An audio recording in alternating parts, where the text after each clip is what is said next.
of whether it's business owner or entrepreneurs, which, by the way, they're two different things. And a lot of people don't understand that just because you own a business doesn't mean you're an entrepreneur. Entrepreneur looks good. This is just in general, by the way.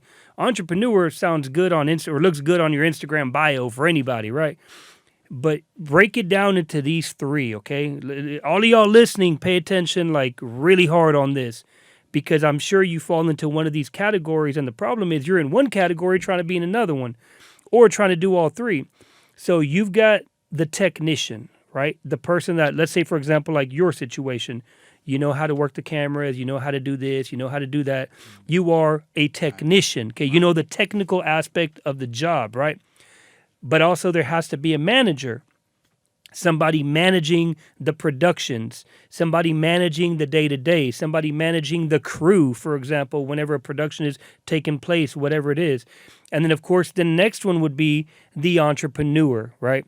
The one that's actually growing the brand. And that more falls into like the advertising and the marketing, the hooking up deals with certain other people or certain entities, whatever, doing collaborations, whatever it could be. So what happens is when you've got someone now, whether you are a very good cook, you cook fajitas, you know how to make some badass tacos, whatever it is, or you know how to shoot music videos, you're really good at editing, you're really good at production. Once these business owners or, you know, quote unquote entrepreneurs open up their own thing, they're like, oh, wait, now I got to learn how to manage this thing, manage this operation. Right. And then when you're managing it, you're like, oh, wait, I got to also try to grow this. But wait, I'm technically still the technician. So what's happening is, and of course, when everybody starts off, depending on how you start off, how much money was involved, maybe you're a one-man or a one-woman operation, maybe you've got 10 or 15 people in front of you, with you. It doesn't really, there's different variables, but what I'm saying is a lot of times we have to play all three roles. But the problem is we cannot give all three 100% because we're not really educated on all three to be top tier. You get what I'm saying? Yeah.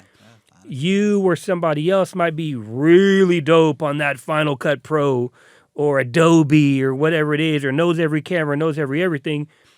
But if you're on a production or you're on a shoot and you got 5 people and you don't know how, you're just yelling and screaming, and not saying you in particular, but just in general. I do yell and scream, though. Yeah, but somebody could be yelling and screaming at the staff or at the crew.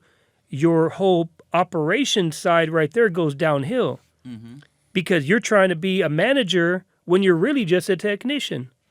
Do you see what I'm saying? Yeah. So that in particular is, to begin with, why so many business owners actually fail at a business, because they either don't bring people on board that are better at XYZ and they want to do it all themselves, or they think they can do it all themselves. And a lot of people don't want to lose equity in their business, or they don't want to have a partner or whatever it is.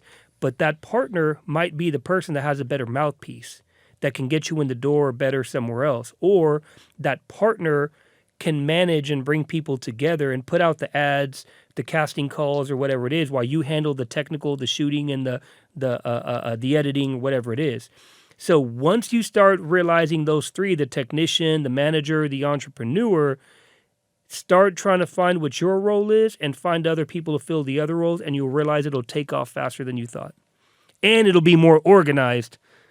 Yeah, does that kind of make sense? Yeah, that makes a lot of sense.